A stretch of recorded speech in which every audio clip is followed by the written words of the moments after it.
up in fabulous Las Vegas, Nevada. I was traveling around the world, traveling across the nation, opening casinos, teaching gaming law, setting up new casinos from China to Delaware and all stops in between.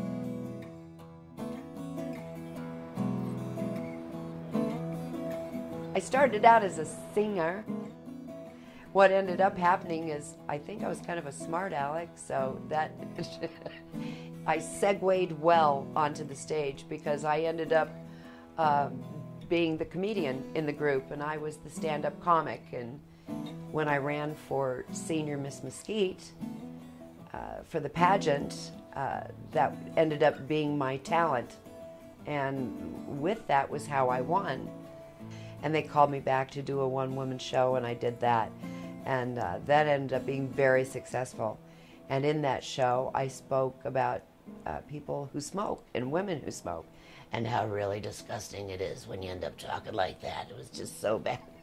And one of the girls who saw the show worked for the American Lung Association there in Mesquite and loved the routine and asked me if I wouldn't come and be a spokesperson for them and do an interview for the newspaper. And they would put my name and my face in the paper for the American Lung Association. And I was very honored to do that. I had no idea it would lead to my unemployment, but because no good deed goes unpunished. And so what happened was I did the interview, and it came out in Mesquite on Thursday in the newspaper, and on Friday I got called into the office where they terminated my employment for speaking out about smoking. Which then led to my employment with the American Lung Association, which ended up being a blessing in disguise. It was wonderful, and that's how I met all of the wonderful people I've met. And I didn't want to work in the casinos anyway because the cigarette smoke in the casinos was hurting me so badly that I was struggling to breathe. The older I got, the worse it had become, and my asthma had become so severe, and I was wondering how I was going to make it until my retirement with the situation that I was in because it was getting progressively worse. When I first was employed in the casinos, none of that was knowledge to us. None of the detrimental health effects were made known to us. Whether they were known by anyone else or not, they were never made known to us.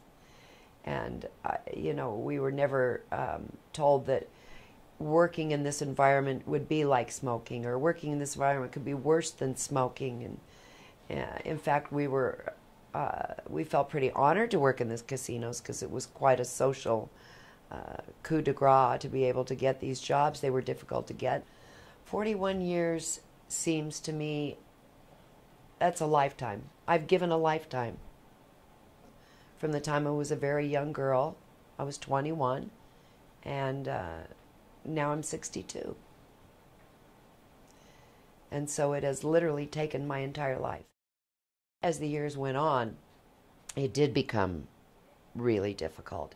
And there were many times that I spoke out about it and basically was told that I needed to be quiet about that I wasn't allowed to say anything to anyone. I thought it was ludicrous that everywhere else that was public had to be smoke-free except the casinos, which told me that the casinos did not value the lives of their workers. They didn't value the safety of their workers, that it had gone beyond smoke or not smoke. It was a health issue and a safety issue. People were dying. Everyone's life is valuable.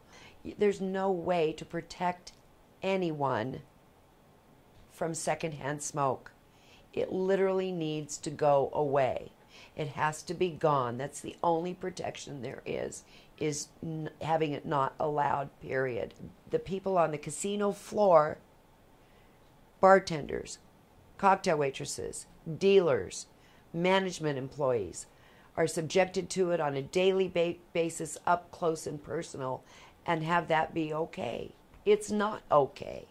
You're killing these people little by little. It's poison. Everyone who lives and breathes on the planet has a right to live and breathe on the planet. Nevada is not exempt. It's wrong in every way. It's morally wrong. It is physically wrong. And financially makes no sense anymore for these casinos to hold on to that old mentality from 1970. It doesn't work for anyone. Morally reprehensible to ask anyone else to do so. It's criminal. It should be criminal. I've always wanted to say to a casino manager, oh, really? It's really okay? Oh, yeah, it's no problem at all. I don't have an issue with it. And I've always wanted to say, really? Well, why don't we bring your office and your desk right here at the end of this crap table here in the pit? Let's see how well you deal with that by the end of the day. Let's see how that's working for you. It could go smoke-free, and it will go smoke-free. It needs to be done, and it needs to be done tomorrow.